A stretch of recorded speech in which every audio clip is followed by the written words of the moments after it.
this is my review for 10 Cloverfield Lane.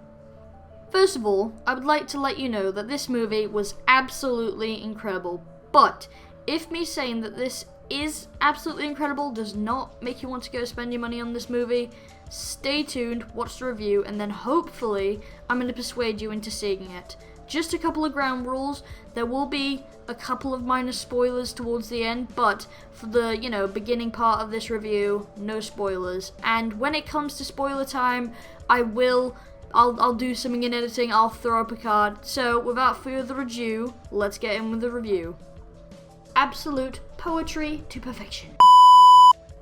So, now allow me to give you a quick little synopsis of the basic plot of 10 Cloverfield Lane.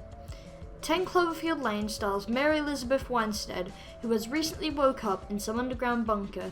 She then discovers that she has been moved there by John Goodman's character, and then she is told that there has been some massive nuclear attack on America, and that everyone outside the bunker is most likely dead.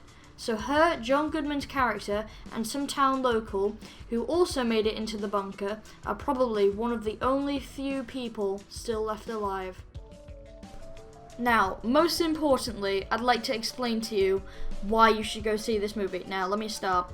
When I was watching this movie, I was constantly left at the edge of my seat, and most importantly, this movie does a very good job at building suspense and building tension among characters, especially with John Goodman's character, as when we learn more information about him, you try and figure out, his backstory, where he's been, what he's doing. But the problem is that every single time you know more information about this character, it then changes, because then you're constantly keeping on your, the movie's keeping you on your toes, thinking exactly who he is, what he's doing, and what are his motives. And every time, you get this information, you start rethinking, and that's why, this sort of like character interaction in the movie is very interesting, with, the girl and the guy.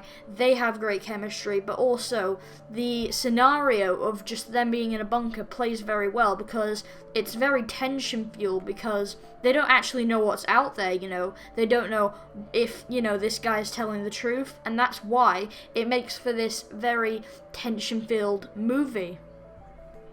Yeah, speaking of tension, I actually went to go see this movie with a certain YouTuber, Rain for Days. Oh, it was good. Wise words by Aaron Fretwell.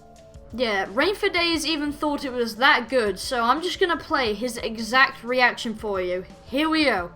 Oh my god! Anyway, something very important to note about this movie is that it was actually made for $15 million US, which it's quite small in comparison to, big budget movies like Transformers, but, it plays in its effect, because the movie is actually quite claustrophobic, it only centers around this one room, this, group of characters which all play in this, like, ideal of you're stuck in a bunker, which it's very interesting to see how it plays out. Anyway, I think it's time to introduce a spoiler warning. Anyway, I think it's time to introduce a spoiler warning. So, any of you guys haven't seen the movie, don't watch any, don't watch beyond this point, Yeah, don't watch beyond this point. Anyway, you've been warned.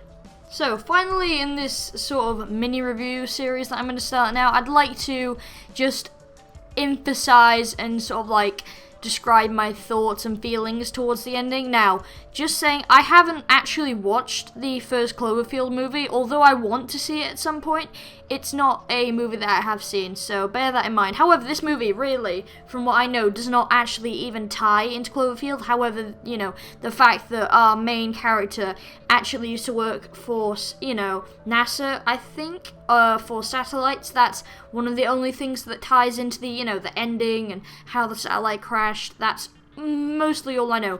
But just explaining the ending, coming from this claustrophobic movie to an alien movie, I thought it was a little bit out of place, but I did enjoy it. I enjoyed the fact that, she's just come out of this bunker and she doesn't really care what happens to her at this point, that she's just fighting back, and she actually discovers what's going on.